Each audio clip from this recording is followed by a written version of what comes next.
बिल्कुल रोमाना, आपने जो कड़ी बताई है उस कड़ी में एक कड़ी छूट गई कि ये पाकिस्तानी सेना में भी काम करता था, पाकिस्तानी सेना में डॉक्टर का काम करता था और सेना में छोड़ने के बाद ये कनाडा चला गया। तो ये बहुत बड़ा लिंक है जो हम आज बात करते हैं कि पाकिस्तान एक टेरर स्टेट है।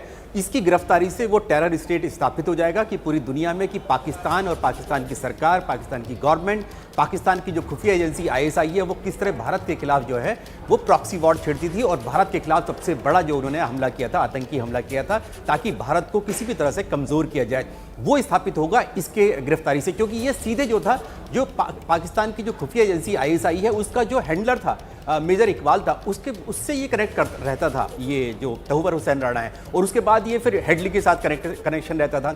पता कैसे चला कि ये आईएसआई से कनेक्टेड है? जो अभी बातचीत चल रही थी, हमारे जो सहयोगी संवाददाता है वो बता रहे थे कि ईमेल के जरिए डेविड हेडली ने इस बात को पूछा था कि उसका ईमेल आईडी क्या है, तो उससे पता चला और उससे ये जब ये भारत में आ जाएगा, और बिल्कुल ठीक है, ये भारत के खिलाफ जो था युद्ध छेड़ना चाहते थे, यानी कि प्रॉक्सी वॉर छेड़ना चाहते थे, जिसके लिए एनआईए ने यहाँ दिल्ली की पटियाला हाउस कोर्ट में एक एफआईआर रजिस्टर्ड की थी, जिसमें डेविड कॉलमैन हेडली और उसके साथी यानी कि तहुवर हुसैन राणा को भी आरोपी बनाया गया था।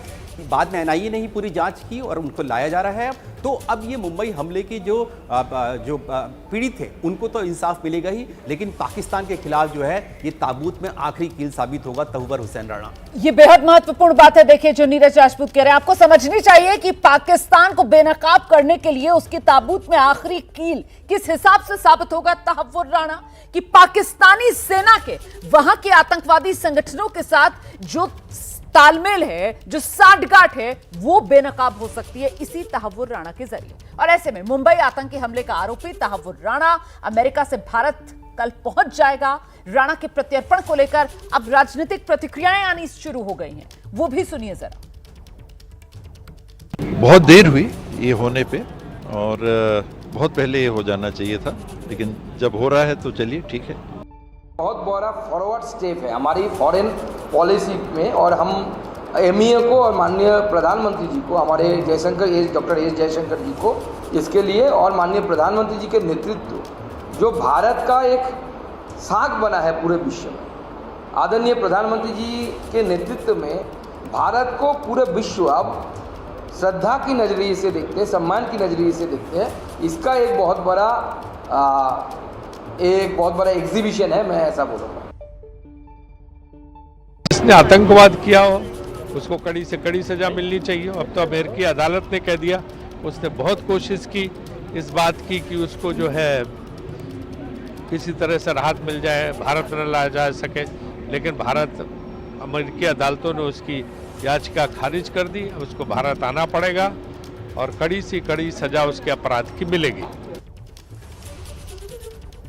तो तहुवर राणा के गुनाहों का हिसाब यहीं भारत की जमीन पर ही होगा। प्रत्यर्पित कर दिया गया है, अमेरिका से भारत के रास्ते में है, विशेष विमान से लाया जा रहा है। जल्दी से आशीष सिंह का रुख करते हैं। आशीष, मतलब तहुवर राणा भारत आ रहा है और पसीने यकीनन इस वक्त पाकिस्तान के छूट रहे होंगे। बिल्कुल ठीक, जैसा नीरज कह रहे थे, मृत्युंजय कह रहे थे, मैं भी वही कह रहा हूँ रोमाना, कि ये फर्दर एक्सपोज करता है, आपके पास वो जीता जाता है ऐसा सबूत अजमल आमिर कसाब के बाद आया है, जो आपको खुल करके बताएगा कि कैसे कॉन्स्पिरेसी रची गई थी। जिस मेजर इकबाल का नाम ले रहे थे थोड़ी देर पहले, मैंने आपको बताया उसकी लास्ट लोकेशन भी इंडियन एजेंसीज को पता है कि वो पोलैंड में था। किस तरह से इन सबों ने मिल करके, और आज भी उसको संरक्षण दे रही है आईएसआई और पाकिस्तान आर्मी, पाकिस्तान की खुफिया एजेंसी। तो ये तो पूरी तरह से विश्व पटल के सामने अब सबूतों के साथ, साक्ष्य के साथ एक बार फिर से भारत एक्सपोज करने में कामयाब होगा पाकिस्तान को कि किस तरह से भारत पर सबसे बड़ा आतंकी हमला पाकिस्तान की हुकूमत ने एजेंसीज, लश्कर तैयबा और इन जैसे प्यादों के जरिए किया था। और अब इसको, जैसा कि थोड़ी देर पहले नीरज भी कह रहे थे, कि जाहिर है कि अब जो